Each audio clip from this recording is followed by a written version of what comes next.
Então, tem um negócio aí rolando de gente compartilhando o que o Andreas Kisser falou e que concorda e que não concorda. E eu vou falar um pouco sobre algo que está relacionado a isso, mas não é, né, diretamente o assunto, mas a percepção da arte, né? Cara, a gente tem uma inserção aí de uns certos valores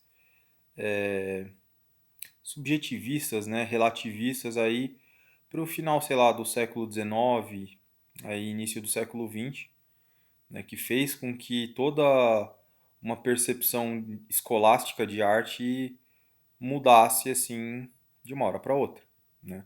Obviamente, né? E os ecos dessa mudança vão ressoar hoje, né, e não na época.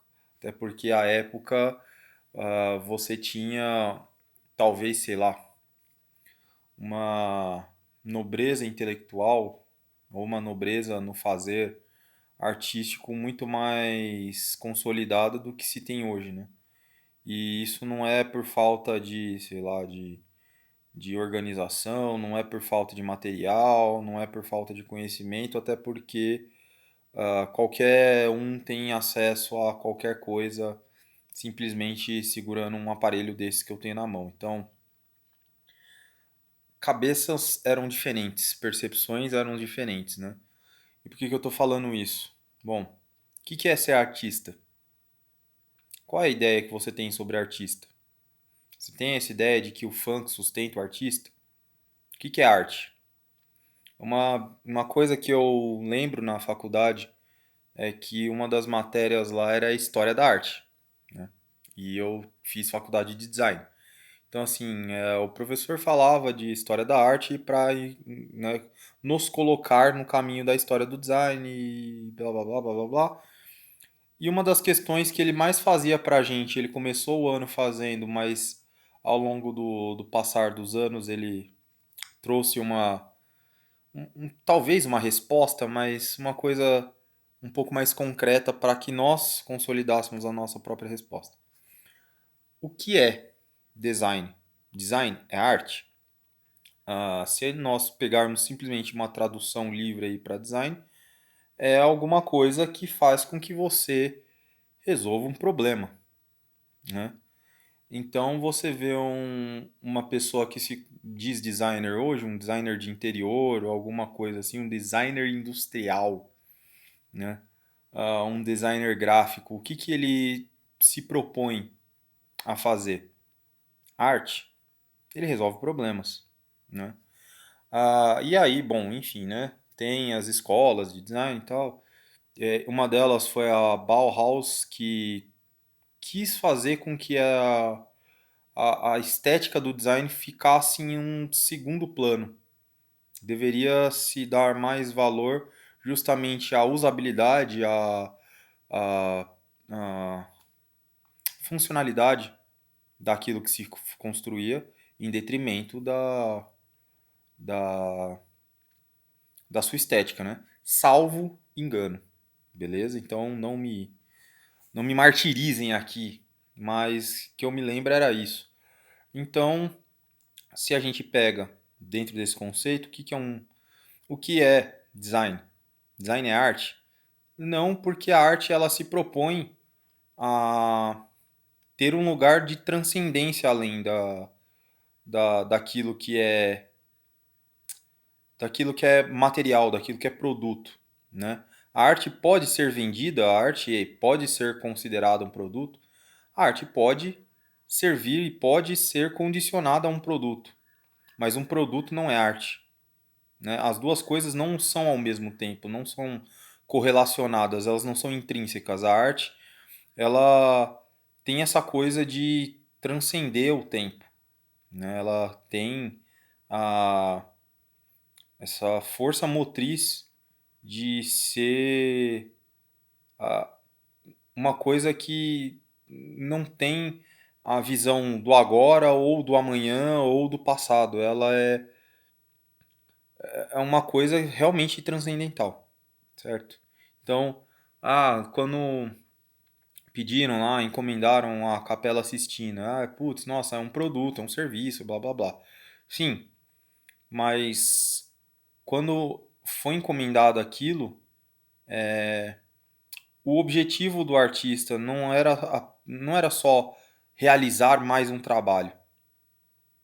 Né? O artista tinha a inquietação de deixar uma mensagem através do trabalho. Né? E deixar uma mensagem, não uma mensagem rasa, não uma mensagem codificada, não é uma mensagem de massa. Né? E em contrapartida hoje você tem muito disso, né? E aí, por que eu tô falando disso antes de falar da arte, não sei o quê? Beleza. Então, quando nós pegamos o status, né, de fã, todo mundo é fã de alguma coisa, a gente espera, né, como fã, ser preenchido por algum tipo de questão que nos apetece, né, que nos dá um certo acalento, que nos transporta para algum lugar, né?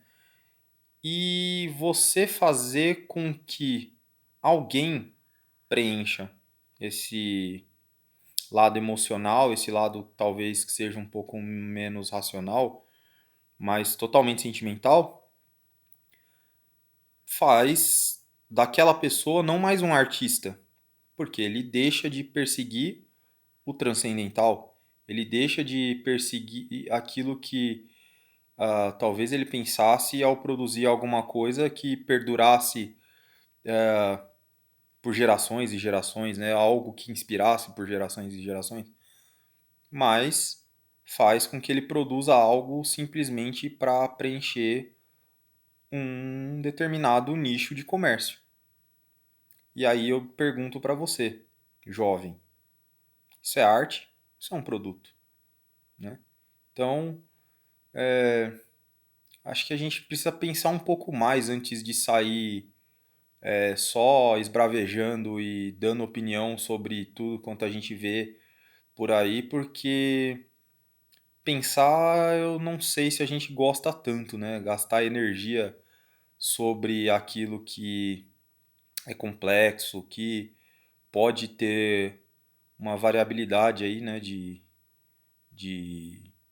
respostas, ou então que capta vários segmentos de pensamento, né, e que vai tornando a discussão cada vez mais profunda, do que simplesmente, ele tá certo, ele tá errado, fulano de tal é que tem a razão porque, né, ainda mais, ok, se a gente ainda faz isso colocando um pouquinho de argumento é legal, mas o que eu vejo não é isso não. Uma galera defendendo aí escolástica de time de futebol acerca do assunto. Porque fulano não pode falar isso, porque cicrano é que tá certo.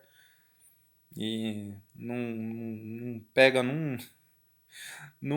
sei lá, cara, não pega numa revista de banca de jornal pra ler e não conhece nada. E não tô aqui também fazendo julgamento de valor, juízo de valor acerca